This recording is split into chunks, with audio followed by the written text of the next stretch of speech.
Informasi penting hari ini bagi seluruh masyarakat pemilik KTP, KK, akta kelahiran, ijazah, dan juga dokumen penting lainnya. Kira-kira informasi penting apakah itu dan apakah ini berhubungan dengan Bansos tahun 2022? Yuk simak video aku yang satu ini. Tapi teman-teman, sebelum video ini dilanjut, boleh dong ya bergabung di channel Nitas TV dengan cara klik tombol subscribe dan aktifkan tombol loncengnya. Dan jangan lupa juga teman-teman share ke yang lainnya untuk menambahkan informasi kepada mereka. Nah, pengumuman bagi masyarakat seluruh Indonesia bahwasannya Kementerian Dalam Negeri atau Kemendagri mengeluarkan aturan baru terkait dengan pencatatan nama pada dokumen kependudukan. Nah, kini setidaknya ada beberapa larangan terkait dengan pencatatan nama pada dokumen kependudukan, termasuk biodata penduduk, kartu keluarga atau KK, kartu identitas anak, kartu tanda penduduk elektronik atau EKTP, surat keterangan kependudukan, akta pencatatan sipil, akta kelahiran, ijazah, dan dokumen penting lainnya. Nah, jadi Direktur Jenderal Kependudukan dan Pencatatan Sipil Dirjen Dukcapil Kemendagri membenarkan soal aturan nama ini. Nah, yang pertama adalah terkait dengan jumlah huruf pada nama. Nah, jadi ini terkait dengan pencatatan nama kamu yang ada pada dokumen kependudukan. Contoh seperti KTP, KK, akta kelahiran, ijazah, dan lain sebagainya. Karena teman-teman semua, aturan terbaru dari lewat Permendagri nomor 73 tahun 2022, nama seseorang kini tidak boleh hanya satu kata.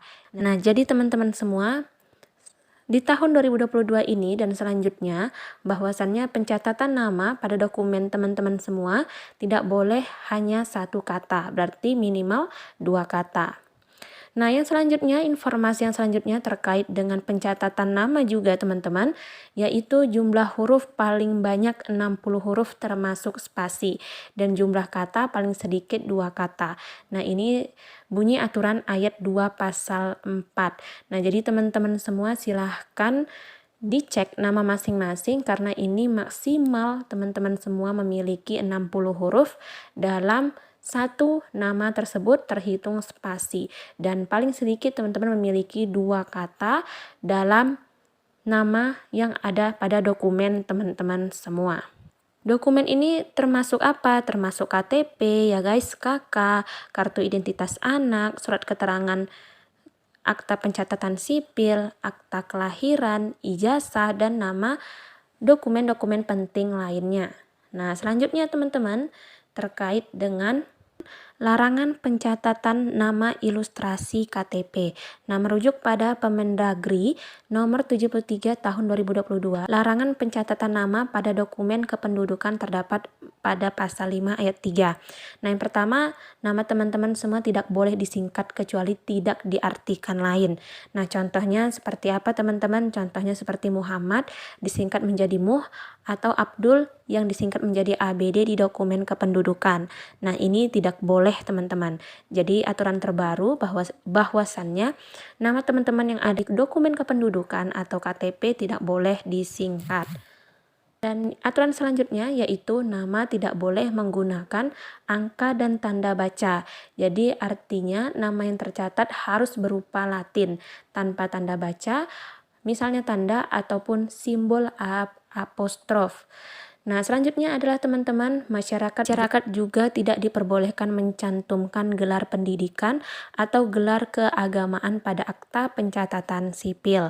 Nah, jadi akta pencatatan sipil terdiri dari beberapa jenis, diantaranya akta kelahiran, kematian, perkawinan, perceraian, dan akta pengakuan anak. Adapun gelar yang dimaksud baik di depan nama seperti profesor, insinyur, direktur, dan haji, maupun gelar yang disematkan di belakang nama seperti gelar diploma ataupun sarjana. Jadi ini sekarang tidak boleh lagi teman-teman seperti itu. Nah, selanjutnya adalah terkait dengan tata cara pencatatan nama lagi yang terdapat dalam pasal 5 ayat 1 Permendagri nomor 73 tahun 2022. Teman-teman semua, tata cara pencatatan nama pada dokumen kependudukan terkait dengan nama marga, famili, atau yang disebut dengan nama lain dapat dicantumkan pada dokumen kependudukan. Selanjutnya, gelar pendidikan, adat, dan keagamaan dapat dicantumkan pada KK dan EKTP yang penulisannya dapat disingkat. Nah, selanjutnya teman-teman semua, pasal 4 ayat 2 terkait dengan pencatatan nama, yaitu nama teman-teman wajib mudah dibaca, tidak bermakna negatif, dan tidak multi tafsir. Jadi tidak banyak tafsiran dari nama-nama teman-teman semua. Nah, itulah terkait dengan aturan dan larangan terbaru untuk semua teman-teman pemilik KTP, KK, kartu identitas anak, akta kelahiran, ijazah, dan lain sebagainya. Ini menyangkut semua dokumen penting teman-teman semua. Nah, teman-teman, terkait dengan aturan dan larangan tersebut ada beberapa alasannya. Yang pertama adalah aturan ini terbit karena pencatatan nama pada dokumen kependudukan diperlukan setiap penduduk sebagai identitas diri agar negara dapat memberikan perlindungan dan pemenuhan hak konstitusional dan terbit administrasi pemenuhan. Nah, terkait dengan nama yang harus 2 kata minimal ya guys, lalu bagaimana buat teman-teman semua yang sebelumnya namanya hanya terdiri dari 1 kata saja?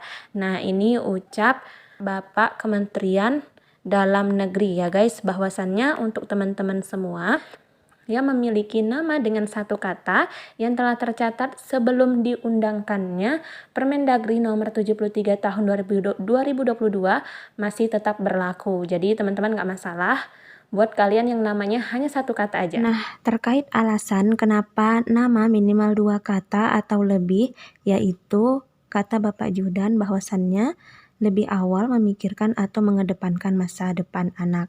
Nah, contohnya teman-teman, ketika anak mau sekolah atau mau ke luar negeri, untuk membuat paspor minimal harus 2 suku kata nama, harus selaras dengan pelayanan publik. Nah, jadi terkait dengan aturan dan larangan baru untuk teman-teman semua pemilik KTP, KK, ijazah, akta kelahiran, dan dokumen penting lainnya, ini tidak ada hubungannya dengan teman-teman semua selaku penerima Bansos tahun 2022. Jadi buat kalian, ini perlu banget teman-teman perhatikan untuk kedepannya jika teman-teman semua ingin membuat KTP, KK, akta kelahiran, ijazah, dan dokumen penting lainnya, karena ini mulai diatur di tahun 2022 ini. Nah, jadi semoga ini bermanfaat. Jangan lupa kalian share, like, subscribe, dan juga komen. Assalamualaikum warahmatullahi wabarakatuh.